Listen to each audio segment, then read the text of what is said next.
the ups and downs of Manchester United from 2020 to 2025. In this video, I am going to break down everything that happened at Manchester United from 2020 to current date, which is 2025 football season, right? In this same video, I am going to tell you the coaches that were sacked from Manchester United, the players that joined Manchester United, the players that left Manchester United, and the possible trophies that Manchester United won from 2020 to 2025. So if this is the first time you are coming across my YouTube channel, I am inviting you to stay calm and watch the video carefully till the end and tell me what you think about this current situation going on at Manchester United and possible solution, what you actually think can be the possible solution of what I'm going to mention in this video. Now let us jump into it. When you take a look at Manchester United 2021, you discover that it is actually one of the best Manchester United season from 2020 to 2025, because during the 2020-2021 football season, Manchester United finished the league occupying the second spot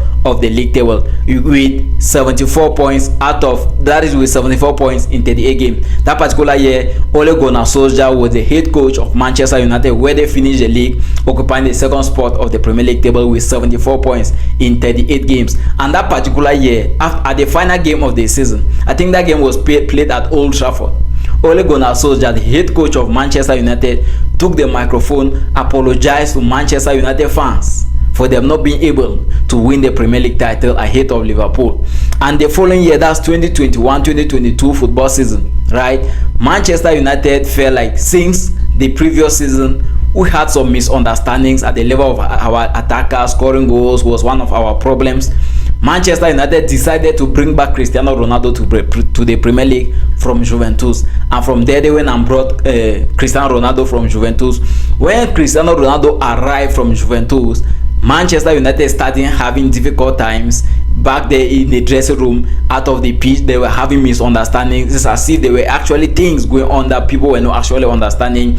Players were not at the normal senses. You get the point? I'm sorry for using the word normal senses, because we heard that Cristiano Ronaldo had issues with Harry Maguire, the head captain of Manchester United. As for that time, he had problems with Rashford, and Cristiano Ronaldo was the top goal scorer of Manchester United during that time, and he was the third top goal scorer in the English Premier League during the season of 2021-2022 football season. And during that same season of 2021-2022 football season, Manchester United decided that they were going to part ways with Ole Gunnar Solskjaer. The main reason was simply because the season of 2021, that's 2021-2022 football season, was getting worse as compared to the season of as compared to the previous season of 2020-2021 football season. And Manchester United were already getting out of the European spot at the level of the Premier League table. And now Manchester United decided to part ways with Ole Gunnar Solskjaer. And when they parted ways with him, they decided to take Ralf Rangnick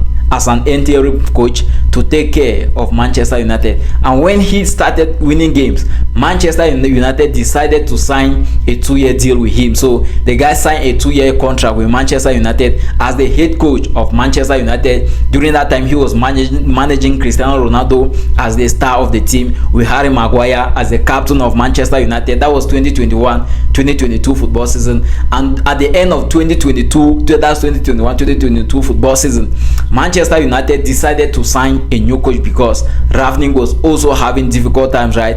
Manchester United decided to sign a new coach, and at the end of the season, Manchester United signed Erik ten Hag from Ajax. As from that time, Erik ten Hag just won the league with Ajax. So Manchester United felt like he was going to be the solution to what Manchester United will go through. All Manchester United fans were very excited with his arrival because his time with Ajax was very good. He took Ajax to the UEFA Champions League semi-finals.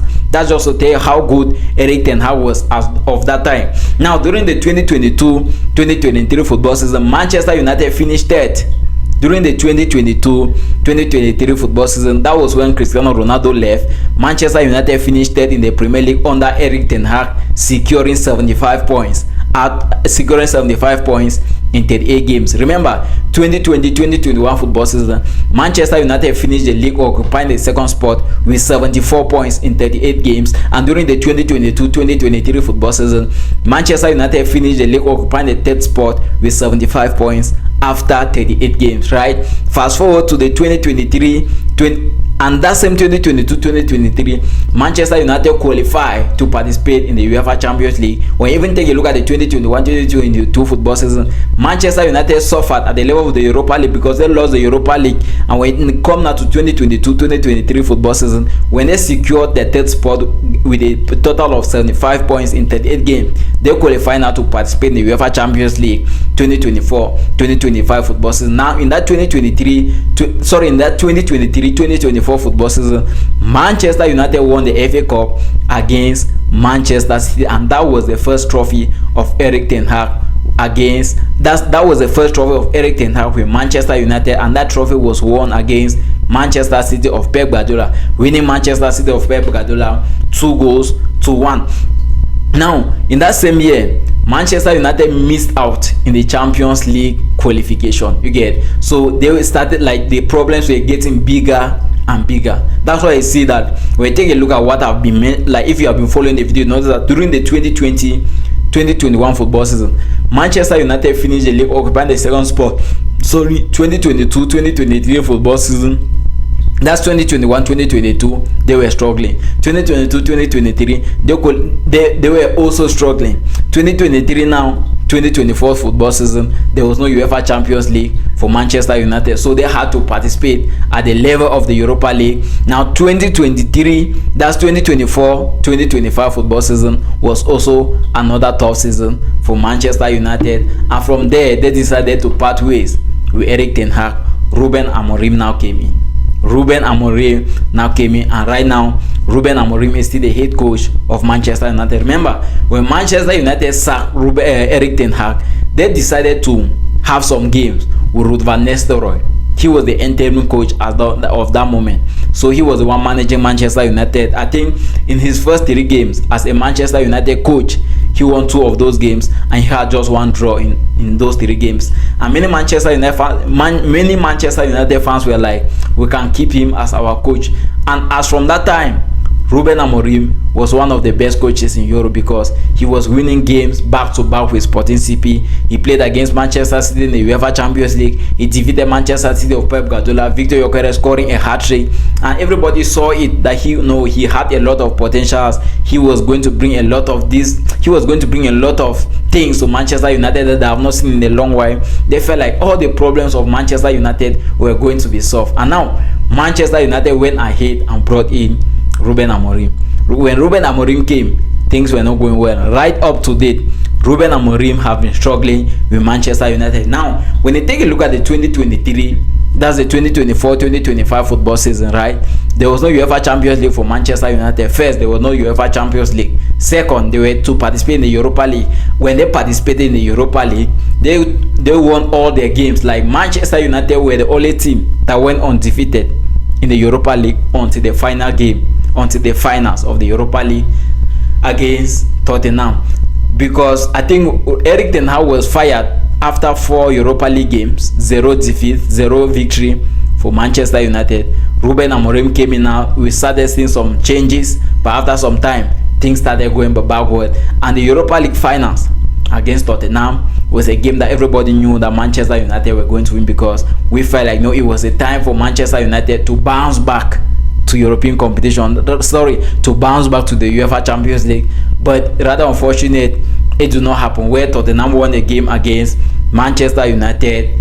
So I won the game against Manchester United 1-0, and they were crowned the European champion, right? And when you take a look at this 2024-2025 football season, Manchester United was currently competing in the Premier League, the FA Cup, the Carabao Cup, and the UEFA Europa League. That's why I say there was no UEFA Champions League for Manchester United during this time under the manager of Ruben Amorim. And now, when we take a look at all this period, like from 2020 to 2025 football season, you discover that 2020-2021 football season was one of the best in the last 5 years. Like this 2025, right? When you take a look at all these past seasons, discover that the one of 2020-2021 was actually the best season Manchester United have had. Now, when you take a look at some notable signings during this period of time, that's from 2020-2025, Manchester United made some signings. Joshua Zirkzee signed from Bologna for £36.5 million in July 2024. I think that was the time of Erik ten Hag. Erik ten Hag decided to bring him from Bologna, and Manchester United paid his release clause, which was estimated to be around £36.5 million. We also have Leny Yoro signed from Lille for £52 million. That's in July 2024. It was still signed during the time of Erik ten Hag. Mathis de Ligt signed from Bayern Munich for £42 million in August 2024. Was also signed during the time of Erik ten Hag. Mazraoui also signed from Bayern Munich during the same time of Erik ten Hag for £50 million in August 2024. And during the same period of time, Anthony was signed from Ajax, Malacia was signed from Ajax, and fast forward to 2025 summer signings, Ruben Amorim signed Bryan Mbeumo, Matheus Cunha, Benjamin Sesko, and many other, and Dogu. So also at this point in time, let me be honest, it is very difficult to judge where Manchester United is going to. It is very, very difficult to judge the direction that Manchester United is taking. They have 3 goalkeepers now. They have signed a goalkeeper, Sene Lamens from Royal Antwerp, right? There is Ode André, there is Baidi. For now, we don't know who is going to be the second choice goalkeeper, because Sene Lamens is going to be used as a first choice goalkeeper. And while recording this video, I saw another update that Manchester United have asked Onana to look for a club so they can let him go on loan. And we are also getting rumors that Saudi Arabian clubs are interested, right? Though which is not actually part of this video, but I hope you guys have seen what Manchester United went through from 2020 to 2025 football season. You discover that Manchester United have been through a lot. Manchester United have been through a lot, and now when you take a look, Manchester United performances has been inconsistent, with some notable victories and disappointing losses. In the 2024-2025 season, they have some impressive wins, including a 7-0 victory over Barnsley in the Carabao Cup, and a 4-1 win over Real Sociedad in the Europa League. That's just to tell you, even during this hard period like this, Manchester United won a game 7-0 against Barnsley, and that game was in the Carabao Cup. They won a game against Real Sociedad 4-1, and that game was in the Europa League. And at the same time, many Manchester United fans are asking questions that cannot be answered. What is the problem with Manchester United? What can be the solution of Manchester United? The reason why I'm saying this is because at some point in time, people said Cristiano Ronaldo was a problem. Let me start. People said Ole Gunnar Solskjaer was a problem. He left the club during the 2021-2022 football season. When he left the club, Ralf Rangnick signed as a new head manager. People said he was a problem. He left the club. Erik ten Hag came in. People said Cristiano Ronaldo was a problem. Cristiano Ronaldo left the club. The same problems were getting bigger and bigger. Now, at some point in time, Manchester United fans started calling Erik ten Hag as the problem at Manchester United. They sacked him. When they sacked Erik ten Hag, they brought in Ruud van Nistelrooy, where his performances were good, but he was not as a manager during that time. He was used as an interim coach to just take care of the squad until they get the coach. Now, when they brought in Ruben Amorim, they started saying that Garnacho. Let me not go to Garnacho first. They say Rashford was a problem. Rashford was loaned out to Aston Villa. Anthony was a problem. He was loaned to Real Betis. Sancho was a problem. He was loaned to Chelsea. And things started changing at Manchester United. As during this time, that was the 2024-2025 football season, Manchester United were circulated around the 13th spot, 14, 15, 13, 14, 15. If they win a game, they drop to 13. If they lost, they drop points, they move off to 13. I mean, that was last season when Erik ten Hag was sacked and Ruben Amorim came in. And now, the Europa League finals against Tottenham, where Tottenham won the game 1-0. Garnacho started having problems with Ruben Amorim, and immediately after the Europa League finals, Ruben Amorim was not counting on Garnacho again. Ruben Amorim now asked Garnacho to get a club for himself. Garnacho was just there. The guy was not making any moves. At some point in time, we heard that he was no longer training with the squad. When Rashford returned from Aston Villa on loan, Sancho returned from Chelsea on loan, Anthony returned from Real Betis on loan, all of these players were having the individual trainings. They were not training with the squad because Ruben Amorim was not actually counting on them. Fast forward to the summer signings. Anthony left the club and joined Real Betis. Rashford left the club and joined Barcelona. Sancho is now with Aston Villa, Garnacho is now with Chelsea, and Manchester United is left without these guys that were called problems to their club. And now they had a game against a League 2 club, the Carabao Cup. Grimsby Town won them during the penalty shootout. During the first 45 minutes of the game, Grimsby Town won a game. During the second 45 minutes, they equalized penalty shootouts, and Grimsby Town won a game. I think that was 12-11 if I'm not mistaken, 12-11, yes. So at this point in time, it is very, very difficult for someone to be like, this can be the possible solution to Manchester United, this can be the problem to Manchester United. But one thing I will say in this video before I end the video is this: I think Ruben Amorim is one of the problems. Yes, when you take a look at the time of from 2020 2021, Ole Gunnar Solskjaer, he was managing, trying to bring players together. 2021 2022, he was still the one before he was sacked. He was still trying to bring players together. When Erik ten Hag came in, he made his own signings, only trying to bring players together. Even the players that were already at the club, Erik ten Hag was trying to bring them together. And the only player that Erik ten Hag gave him altitude and he had to leave was Cristiano Ronaldo. Now, when Erik ten Hag was sacked, Ruben Amorim came in. When you take a look at this period of Ruben Amorim, if you are not being biased, you notice that Ruben Amorim have been trying to separate the players, many players from the club. Sancho left the club, Garnacho left the club, Antony left the club, Rashford left the club, Kobe Mainoo also wanted to leave the club. And someone will come and tell me that Ruben Amorim is not the problem with this club, man. Now, Bruno Fernandes is no longer playing the role that he used to play. Bruno Fernandes used to play a role with match as a 10 shirt, even with the Portuguese national team as a 10 shirt.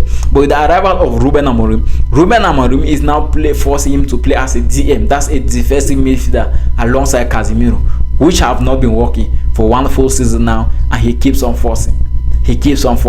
So that's one of the reasons why I feel like he is one of the problem. I know Manchester United problem is not all about the coach, it's not all about Andre Onana, it's not all about some players. It is something that needs to be looked into because it is difficult. But pointing one player or a coach as the problem of this club is not the solution. And if you are watching the video, guys, right up to this level, what do you think can be the best solution to Manchester United this season? Now they have Bryan Mbeumo. Is he going to help the club? Yes, he has scored 1 goal, the Premier League 1 goal in the Carabao Cup against Grimsby Town. He have 1 goal in the Premier League, 1 assist. Is Bruno Fernandes going to help the club? Yes. Cunha going to help the club? Yes. Šeško going to help the club? Yes. Now Šeško is injured. How is the season going to look like? Remember, after the international break on the 14th, which is going to be on a Sunday, Manchester United is going to be playing against Manchester City. After the Manchester City game, Manchester United is going to be playing against Chelsea. Can Manchester United get out of all these difficult times? Someone will come and tell me that give Ruben Amorim some time, and I will tell you the same thing. If you pick a fan to coach Manchester United and give that fan time, that fan is going to bring you a solution. But these big clubs are never patient enough. I can tell you, if Ruben Amorim was the head coach of Barcelona, they could have sacked him before the season even ended. If he was the head coach of Real Madrid, they could have sacked him before the season ended. So even Liverpool, they could have sacked him because he is not giving results. Remember, Ruben Amorim have a winning percentage per game of 0.9. That's point collection per game of 0.97 per game. So 0.9 out of 3 points per game. And Erik ten Hag had a rating of 1.72 per game. So Ruben Amorim is almost half of Erik ten Hag. You see how difficult it is to judge what can be the possible solution to Manchester United, because they are going through a lot. Even Manchester United fans are confused. Some are accusing Ruben Amorim, some are accusing the club. At this point in time, man, I'm not going to pretend to you it is difficult, because 2024-2025 football season, Manchester United finished the league around the 15th spot, 13 or 15th spot. 2025-2026 football season, there is no European competition for Manchester United, one of the biggest clubs in the world, not only England. No European competition for them. When you take a look at this same Manchester United, they were already eliminated from the cup by who? Grimsby Town. So what do you think can be the solution to Manchester United. Guys, I've come to the end of this video. I'm not going to go further than this. Like I said, if this is the first time you are coming across my YouTube channel, I will appreciate if you can hit a thumb up to this video, you subscribe to my YouTube channel, and also you tell me what you think about this current situation of Manchester United. That is the ups and downs of Manchester United from 2020 to 2025, and also what do you think can be the possible solution to Manchester United, because they are currently going through a lot. Who is the problem? Who do you think is the problem at this Manchester United, and what do you think can be the possible solution? Because Erik ten Hag asked for his players, they gave him the players, he did not win. Ruben Amorim asked for his players, they gave him the players, he is still suffering. So what do you think can be the solution to Manchester United? Tell me guys down in the comment section, and see you until my next video.